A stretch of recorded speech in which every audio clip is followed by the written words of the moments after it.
Israel is attacking the UN system, it's shooting at peacekeepers in Lebanon. So all that's left now is a political response by the UN. And I think the only way forward is for the UN General Assembly to unseat Israel. And this is the only time this was done was against South Africa during the apartheid era in the mid-1970s. And that would mean to deny Israeli diplomats the ability to take their seat at the General Assembly and to draw a line to say you're not allowed to starve civilians and you're not allowed to attack the UN system and you're not allowed to break the rules no matter what. That would be a pretty extraordinary thing to do, to single out a country like that and to essentially ostracize it. Indeed, and that's to highlight how devastating this banning of UNRWA is. UNRWA's mandate comes from the General Assembly itself. And Israel continues to attack the UN system. Its leader tore up the UN Charter before the General Assembly. And they're literally shooting at UN peacekeepers in Lebanon.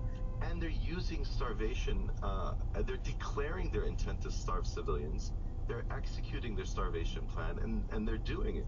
So this is extraordinary by Israel. So I think the only response left is a bare minimum is to draw a line and say this is unacceptable by the international community. I think Israel would probably push back pretty firmly against the idea that they are deliberately starving civilians.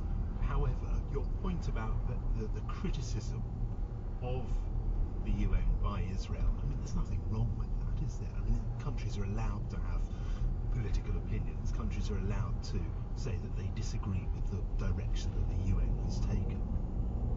Oh, indeed, one can disagree with the UN. Myself, as an independent human rights expert, I sometimes will criticize the UN decisions.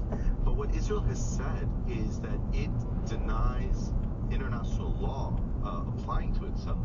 So whenever the Security Council was up to make a decision, Israel would declare, we will not follow the Security Council if it decides against us. And Security Council resolutions are legally binding.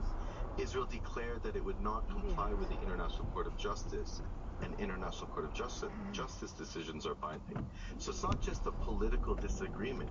It's Israel keeps declaring that it is refusing to abide by international law, and it declares its illegal intent. So on October 9th of last year, Israeli politicians said, we are going to lay siege against all of Gaza.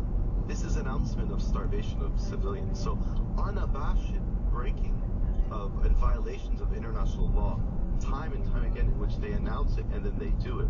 So at this point, it's ostracized itself.